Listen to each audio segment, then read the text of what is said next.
Steps to utilize proof of play in CloudPush. What is proof of play feature? Proof of play is evidence or verification of when and where a media files or advertisement was displayed or played. For example, if a company places an ad on a digital screen in a shopping mall, proof of play would include details like when the ad was displayed, how long it played for, and how many times it appeared on the screen. Come, let's create proof of play in CloudPush. First, go to the dashboard and click on Proof of Play from the menu on the left. In the Proof of Play section, you can see sync data and options for all screens. If needed, deselect all screens and choose them one by one, or select all screens and click the Sync button.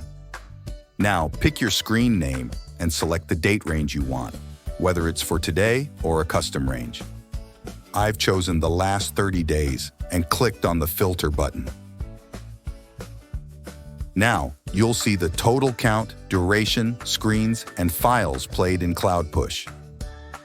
Scroll down to see the complete report, including screen names, file names, types, play counts, durations, and dates.